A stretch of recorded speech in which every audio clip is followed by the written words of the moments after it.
I remember the very first day that I drove through town in 1998, I felt God speak to my heart and say to me, Matt, I want to have you plant a church in this community someday.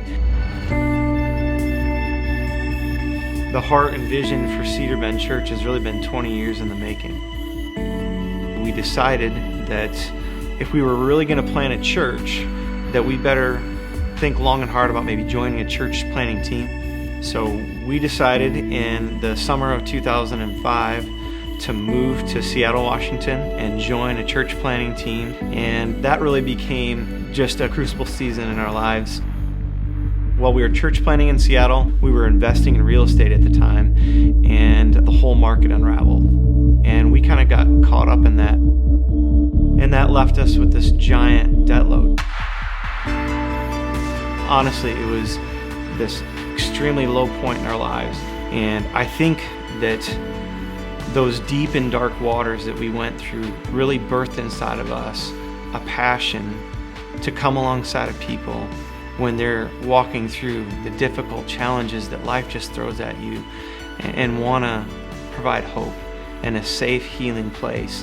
And I think that's really where the heart and passion for launching a church that would come alongside of folks and all the challenges and bends in the road that brings to provide something that's life-giving to people.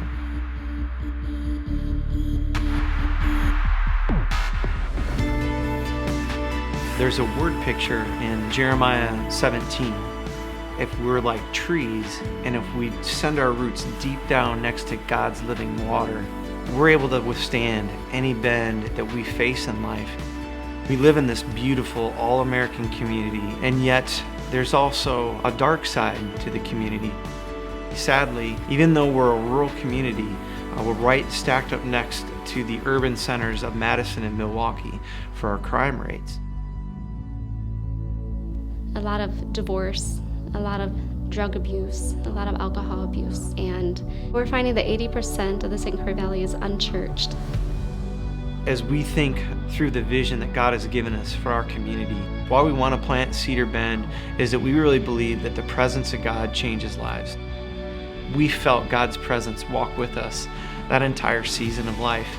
And there's folks that are really struggling or have been in dark places, and we feel specifically called to be a place that helps bandage the broken, to be really a solution for some of those challenges in our community, where people can find a home that maybe have never felt at home inside of a church before.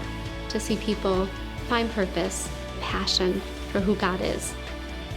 It's definitely a small town, news travels fast, and people are excited. They want something life-giving in this community. We've already had people like, how can I help? How can I help? What do you need me to do? And it's been exciting. I felt God say to me this phrase, not yet, for a number of years. And we felt like God has kind of kept us from planting this church until right now. And what's really interesting is in our community, a new bridge was just built. It was like we took our community and dropped it 10 minutes closer to the Twin Cities metro area, bringing new families and new individuals in our community that probably would have never come.